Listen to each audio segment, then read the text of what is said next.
परमात्मा श्री कृष्ण का ध्यान करने से मन प्रसन्न होता है। श्री राधा कृष्ण के चरणारविंदों में शतकोटि नमन बंदन करते हुए मित्रों को, जिज्ञासुओं को, धर्म प्रेमियों को, ज्योतिष विज्ञान प्रेमियों को हर हर महादेव बम बम भोले नमः शिवाय। मित्रों, मेष लगन से लेकर और मीन लगन तक 12 लगन होते हैं और 12 ही राशि होते हैं।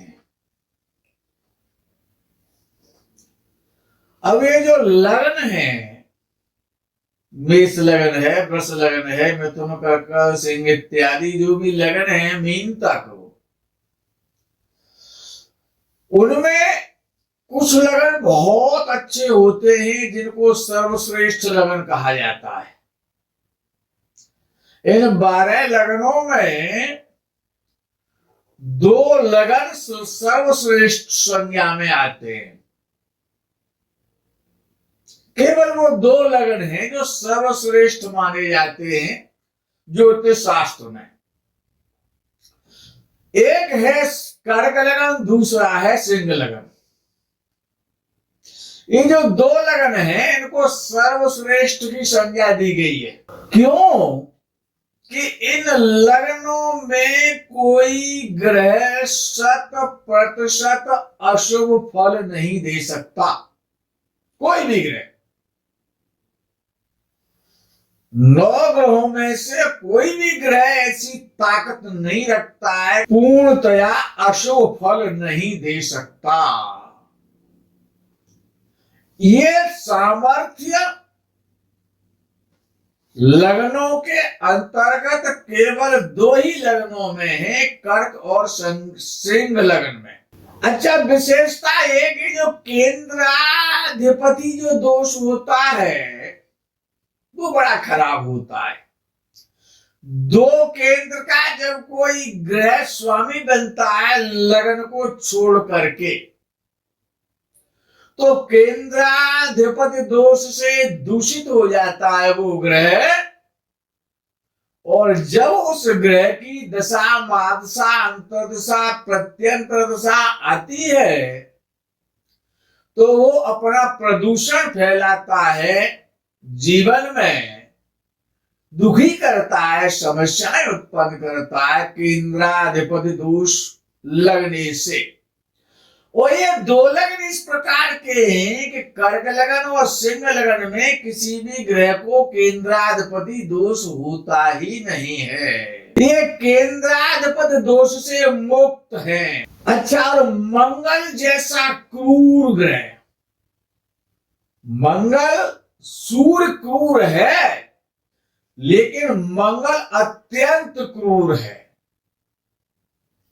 और मंगल जैसा अति क्रूर ग्रह भी और इन दोनों लगनों में और योग कारक बन जाता है।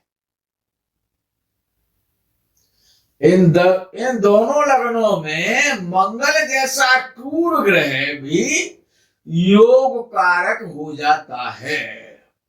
यह विशेषता है कि इन दोनों लगनों में मंगल और केंद्र और त्रिकोण का स्वामी बनता है, इसीलिए मंगल योग कारक हो जाता है। तो ये तो जो दोनों लगन है, कर्क और सिंह लगन, ये तो सर्वश्रेष्ठ लगन है। अच्छा, एक श्रेष्ठ लगन होता है, ये तो सर्वश्रेष्ठ की बात हो गई। एक होते श्रेष्ठ लगन, यानी सेकंड श्रेणी के, द्वितीय श्रेणी के। वो कैसे होते हैं? वो कौन से लगन है कि वो वृष लगन है और तुला लगन है। वृषभ लगन और तुला लगन ये श्रेष्ठ में आते हैं, क्योंकि इन दोनों लगनों में भी किसी भी ग्रह को केंद्राधिपति दोष नहीं होता है।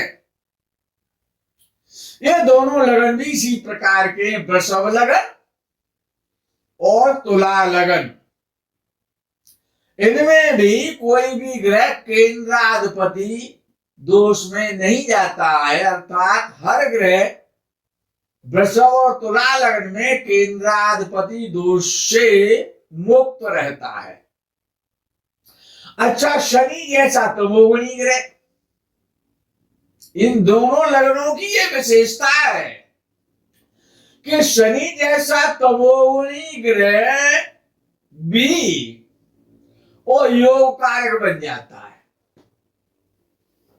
मंगल अति क्रूर है, लेकिन शनि तमोगुणी है, अंधकार का कारक है ना, इसलिए तम मीन्स अंधकार, तमोगुण का कारक है, तमोगुणी है।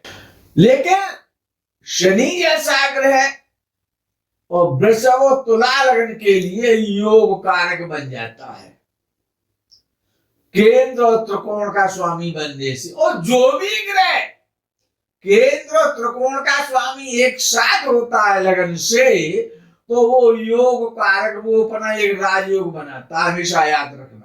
अच्छा, इसके बाद आता है मकर और कुंभ लगन, ये भी श्रेष्ठ माने जाते हैं। सर्वश्रेष्ठ नहीं, सर्वश्रेष्ठ तो केवल दो ही, कर्क लगन और सिंह लगन। तो श्रेष्ठ लगन में मकर और कुंभ भी आते हैं वृषतुला के बाद में, क्योंकि इनमें भी केंद्राधिपति दोष किसी ग्रह को नहीं लगता है। किसमें? मकर और कुंभ लगन में। और शुक्र जैसा शुभ ग्रह, शुक्र बहुत शुभ माना जाता है, तो शुक्र जैसा शुभ ग्रह कारक बन जाता है। मकर योग कारक, राजयोग देता है मकर और कुंभ लगन वालों के लिए। तो इसलिए वृषभ लगन और तुला लगन, मकर लगन और कुंभ लगन ये श्रेष्ठ लगन माने जाते हैं। अच्छा, उन्हें तो श्रेष्ठ न तो अच्छा है न वो खराब है, जिसको कहते हैं औसत, औसत लगन। तो औसत लगन जो है वो धनु और मीन लगन जो है वो औसत लगन में आते हैं। न वो अच्छे माने गए न वो खराब माने गए, न वो सर्वश्रेष्ठ है न वो श्रेष्ठ है, औसत है। क्योंकि गुरु जैसा शुभ ग्रह इनको योग कारक होता है। किसके लिए? धनु और मीन लगन वालों के लिए। अब आप सोचेंगे इसमें तो केंद्राधिपति दोष लग जाएगा, तो लग्नेश को कभी भी केंद्राधिपति दोष नहीं लगता, याद रखना।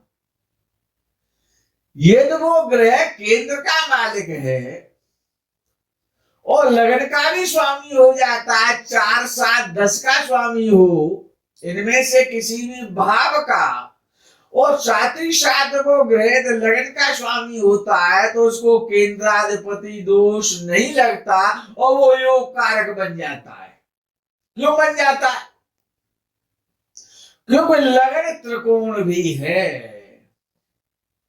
लगन तो है, केंद्र तो कहलाता है, लेकिन साथ साथ त्रिकोण भी है।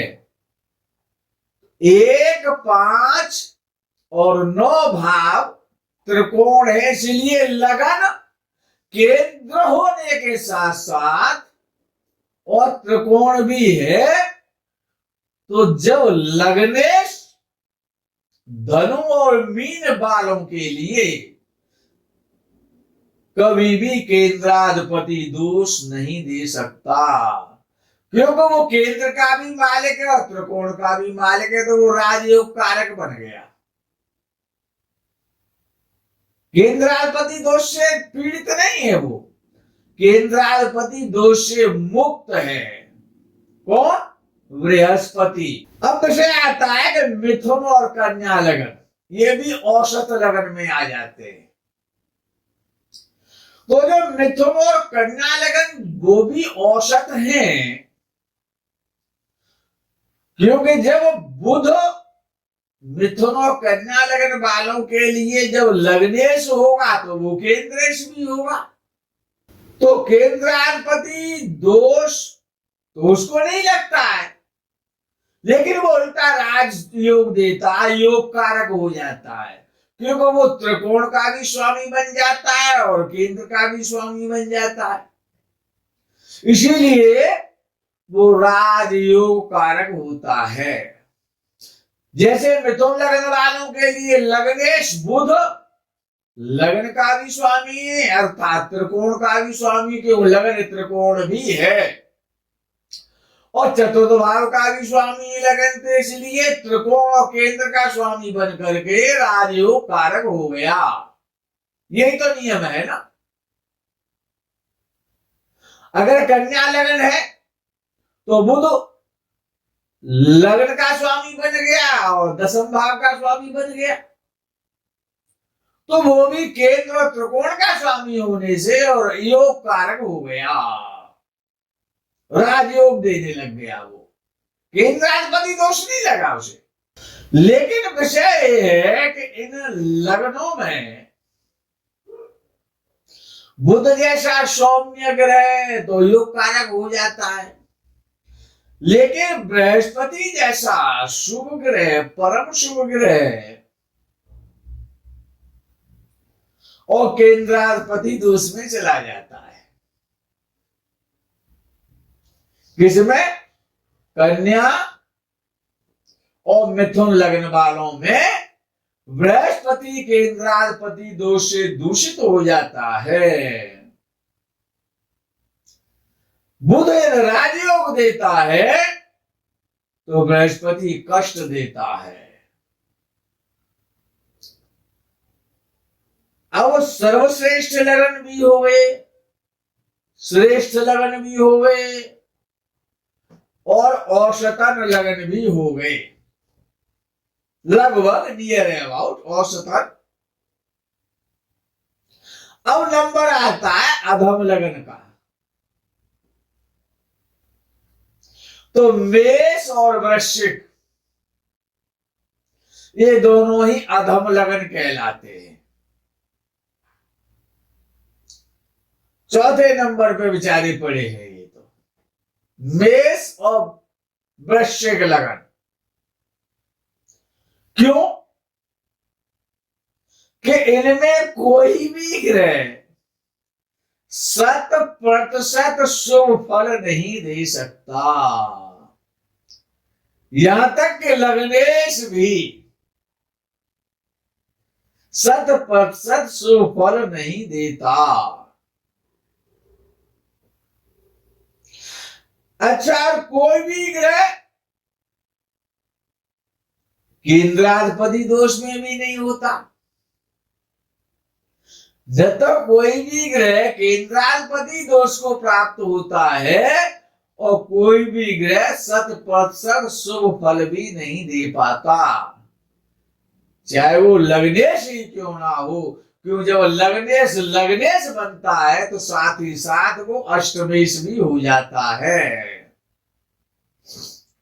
इसीलिए कोई भी ग्रह 100% फल देने में असमर्थ होता है, शुभ फल देने में। अच्छा, कोई ग्रह योग कारक भी नहीं होता। कोई भी ग्रह इन दोनों लगनों में, मेष और वृश्चिक लगन में, और प्राकृतिक रूप से प्रकृति के द्वारा और योग कारक नहीं होता। अब लग्नेश पर विचार कर ले तो लग्नेश स्वयं 6वें और 8वें भाव का स्वामी बन जाता है वृश्चिक और मेष लगन वालों के लिए। तो अब एक तो शुभ स्थान का स्वामी हो गया और एक अशुभ स्थान का स्वामी बन जाता है दोनों लगनों में। एक लगन में 6वें भाव का स्वामी बन जाता है तो एक में 8वें का बन जाता है। यद्यपि कुंभ लगन में भी शनि लग्नेश होने के साथ साथ व्ययेश होने से अशुभ स्थान का स्वामी तो होता है, परंतु वहां कम से कम शुक्र तो योग कारक होता है। कुंभ लगन वालों के लिए वो तो बहुत अच्छा होता है, राजयोग देता है। लेकिन मेष और वृश्चिक लग्न वाले क्या करें, उनको तो कोई भी ग्रह उनको 100% सुफल नहीं देगा। अच्छा, कोई भी ग्रह योग कारक भी नहीं, और विशेषता है कि कोई भी ग्रह केंद्रा केंद्राधिपति दोष में भी नहीं आता है। अच्छा, विशेषता ये है कि कुंभ लग्न में तो शुक्र योग कारक बन जाता है,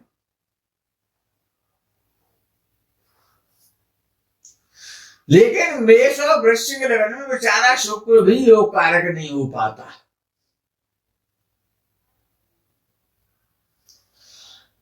अच्छा, ये जो सर्वश्रेष्ठ लगन है कर्क और सिंह लगन, शास्त्रकारों ने ज्योतिषकारों ने इन दोनों लगनों को, सिंह लगन को तो राजा कहा है। ये क्या कहे, तो राजा का लगन है, राजा है तो लगनों में यदि कोई राजा लगन है कि सूर्य राजा है ना, तो वो सिंह लगन का स्वामी है। तो सिंह लगन राजा है और लगनों में कर्क लगन महारानी है। वो कर्क लगन का स्वामी चंद्र होता है, तो चंद्र महारानी है। अच्छा, ये जो लगनों की जो व्याख्या है, अब आपने 12 लगनों की जो व्याख्या सुनी है, ये लगनों के आधार पर है। अब विषय यह जाता है कि मेष लगन और वृश्चिक लगन, जिनको ज्योतिषकारों ने अधम लगन कहा, वहां पर सूर्य जो है ये दशम या एकादश भाव में व्यवस्थित होता है, तो राजयोग दे देता है। ये हमारा अपना मत है। तो सूर्य मेष लगन वालों के लिए राजयोग देता है, और ये निर्भ्रांत है, इसमें कोई भी बहम का विषय नहीं है, डाउट नहीं लगता है इसमें। ये हमारा अपना जीवन का अनुभव है। और वृश्चिक लगन वालों के लिए